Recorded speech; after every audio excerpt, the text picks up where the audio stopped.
Hello বন্ধুরা। তো আমাকে দেখেই বুঝতে পারছো যে সেটা নিয়ে তো অবশ্যই অবশ্যই আসছি। তো অনেকগুলো ভিডিও পেন্ডিং হয়ে আছে, 1 জানুয়ারির ভিডিও, তারপরে একদিন দক্ষিণেশ্বর গেছিলাম আমার এক বান্ধবীর সাথে। তো সেই ভিডিও এখনো পর্যন্ত দিয়ে উঠতে পারিনি। হ্যাঁ, হয়তো আমি এমন কোনো বড় ক্রিয়েটার নই যে এসে বলতে হবে, তাও আর কি ভাবলাম বলি। অনেক দিন কোনো ভিডিও টিডিও আসছে না, অনেক কিছু বানিয়েছিলাম বাড়িতে, সেগুলোরও ভিডিও এখনো পর্যন্ত পোস্ট করতে পারিনি। তো দেখে বুঝতে পারছো, মানে শাড়ি পোশাক দেখে, চুল এলোমেলো দেখে আমার শাশুড়ি মা, তো উনি 6ই জানুয়ারি আর কি মারা যান। তো তোমাদের আগের ভিডিওগুলোতেও আর কি বলেছিলাম, মানে উনি আছেন, ভালো আছেন। এতটা যে মানে এতটা মানে পতনের দিকে চলে যাবে এটা আমাদের পক্ষেও ভাবাটা একটু ডিফিকাল্ট ছিল। তো যাই হোক, এই হচ্ছে আপাতত ব্যাপার। আর 24 24 না, মানে ডিসেম্বরের 16 তারিখ নাগাদ আর কি তোমাদের সাথে আগেও শেয়ার করেছিলাম, যেরকম ঘরে সকালবেলা উনি হাঁটতেন, তো মাথা ঘুরিয়ে পড়ে গেছিলেন না কি পড়ে গেছিলেন সেটা আমরা কেউ জানি না, তো ফ্র্যাকচার হয় কোমরের সাইডে আর কি। তো 2 সপ্তাহ উনি ওপরেই ছিলেন, সেটাও তোমরা জানো। তখনও খাওয়া দাওয়া যে করছে করছে না, তখনও এতটা উইক বা এতটা কিছু হয়নি। ভাবছিলাম এত বয়স হয়ে গেছে, অপারেশনটা নিতে পারবে কি পারবে না, যাই হোক ঠাকুরের ইচ্ছায় সেটাও সাকসেসফুলি হয়। তারপরে বাড়িও নিয়ে আসি, 25শে ডিসেম্বর ওনাকে বাড়ি নিয়ে আসি হসপিটাল থেকে। তারপর 6 দিন পর্যন্ত ভালোই ছিল, ভালো বলতে ভালোই ছিল। আহ, তারপর আর কি আস্তে আস্তে আস্তে আস্তে অল্প অল্প করে আর কি অবনতির দিকে আর কি এগোনোটা বলবো না, মানে খাওয়া দাওয়াটা খাবো না।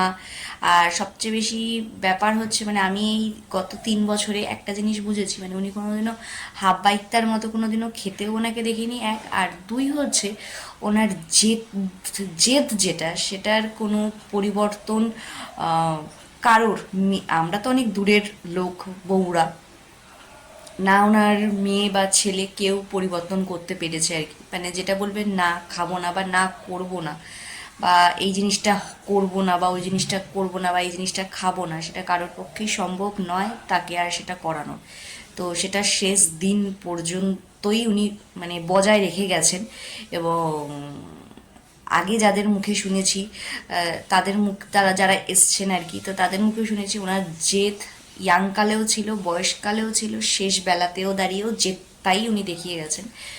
তো বলতে পারেন আর মানে বলতে পারো আর কি স্বেচ্ছায় মৃত্যুবরণের মতো আর কি, মানে না খেয়ে দে এরকম একটা সিচুয়েশন। তো ডাক্তাররা বলেছিল যে 1 মাসের মধ্যে ওনাকে দাঁড় করিয়ে দেওয়া হবে, কারণ অপারেশনটা এতটাই সাকসেসফুল হয়েছিল এবং পেশেন্টও ফাইন ছিল আর কি। মানে অপারেশনের পর যে একটা দুর্বল উইকনেস ব্যাপার চলে আসে, সেটা ওনার মধ্যে ছিল না। তো ডাক্তার ভেবেছিল যে না, আমরা 1 মাসের মধ্যে ওনাকে দাঁড় করিয়ে দেবো, কিন্তু সেই 1 মাসটা আর হলো না। 15 দিনের মাথায় সেলাই কাটবে যেদিন, তো সেদিন আর কি 15 দিনের মাথায়, মানে অপারেশনের 15 দিনের মাথায় আর কি উনি মারা যান। তো এই হচ্ছে ব্যাপার। আর মানে ঠাকুমা দিদিমাদের আদর পেতেও কপাল লাগে, সেই কপালটা মনে হয় না আমার ছেলের আছে। নেই বলেই হয়তো প্রেগনেন্সির সময় আমি মাকে হারাই, আর আমার ছেলের 5 মাস, 5 মাস এরকম, তো সেখানে আর কি আমার শাশুড়িকে এরকম হারাই। তো আহ, মানে দিদা ঠাকুমার লাগে, কপাল লাগে সবটাই। তো এই হচ্ছে ব্যাপার। আর ভিডিওটা আর বেশি বড় করছি না, আজকে 4 দিন আর কি। তো এই এবার কবে কাজ করব, কি ব্যাপার কি বৃত্তান্ত, সেগুলো অবশ্যই, আর তো এগুলো কোনো শেয়ারের কিছু ব্যাপার নেই। আই থিঙ্ক মানে অনেক কিছু প্ল্যান ছিল, অনেক কিছু ব্যাপার ছিল, সেগুলো আর এই ভিডিওতে তোমাদের সাথে শেয়ার করছি না, সেগুলো অন্য কোনো সময় তোমাদের সাথে অবশ্যই শেয়ার করব। তো যাই হোক, আর সব কাজ টাজ কমপ্লিট করি, করে তারপরে আর কি আবার আসা, সামনের দিকে এগোনোটাই হচ্ছে আমাদের কাছে একটা মানে কি বলবো, একটা ব্যাপার আর কি।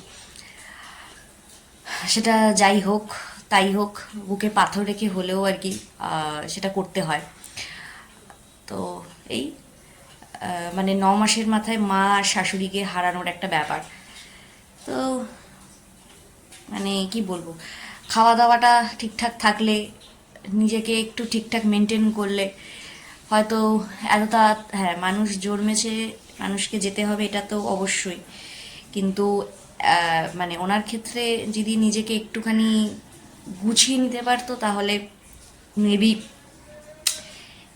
এই দিনটা আসতো না। তো যাই হোক, সব কিছু মিটুক, আর ওসব তো কোনো মানে এতটাও ব্যাপার নয় যে ওইসব ভিডিও তোমাদের সাথে শেয়ার করব।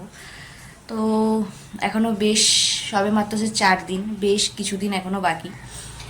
তো সব কিছু মিটিয়ে নিয়ে তারপর তোমাদের সাথে আসবো আর কি। তো চলো তাহলে, টাটা, বাই বাই।